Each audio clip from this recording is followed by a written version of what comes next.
નમસ્કાર મિત્રો, દેશ અને દુનિયા તેમજ ગુજરાતના મહત્વના સમાચારમાં આપનું સ્વાગત છે। સમાચારમાં આગળ વાત કરીએ તો જોઈએ હવામાન સંબંધિત સૌથી મોટા સમાચાર। ચોમાસું જેમ જેમ નજીક આવતું જાય છે તેમ તેમ હવામાન નિષ્ણાતો અને હવામાન શાસ્ત્રીઓ મોટી મોટી આગાહીઓ કરી રહ્યા છે। તો આ વર્ષે ચોમાસું મોડું થવા જઈ રહ્યું છે તેવી હવામાન શાસ્ત્રીઓનું કહેવું છે।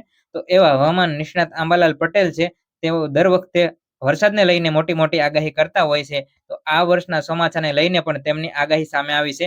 તો આંબાલાલની પટેલની આગાહીની આપણે વિસ્તૃત ચર્ચા કરી લઈએ સમાચારમાં। ફટાફટ જોડાઈ જાઓ અને નવા હોય તો ચેનલને સબસ્ક્રાઇબ જરૂરથી કરી દેજો। વાત કરવી છે આંબાલાલ પટેલની આગાહીની, તો આંબાલાલ પટેલે પરંપરાગત પ્રકૃતિના જે સાંકેતિક આધારે આ વર્ષે ચોમાસા અંગે આગાહી કરી છે।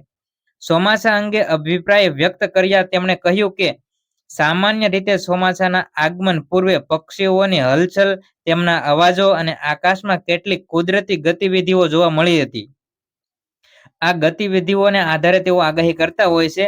હાલ એવો સ્પષ્ટ સંકેત જોવા મળ્યો છે કે આ વખતેના જે સંકેતો છે મોડા પ્રમાણમાં જોવા મળતા નથી, જેના કારણે રાજ્યની અંદર ચોમાસાની મુખ્ય જે એન્ટ્રી માટે હજુ થોડો સમય લાગી શકે છે। જે ચોમાસું આવવાની હોય અને જે આંબાલાલ પટેલ કુદરતના સંકેતોને આધારે આગાહી કરતા હોય તેવા તેમને સંકેતો હજી દેખાણા નથી, એટલે થોડી મોડી ચોમાસાની શરૂઆત થઈ શકે છે તેવી તેમણે આગાહીમાં અભિવ્યક્ત કર્યો છે।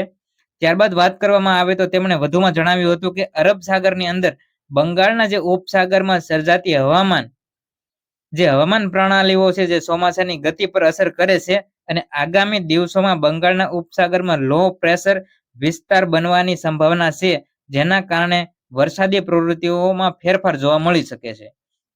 તો આંબાલાલની આગાહી સામે આવી છે અને તેમણે એવું વ્યક્ત કર્યું છે કે આ વર્ષે ચોમાસાની શરૂઆત થોડી મોડી થવા જઈ રહી છે।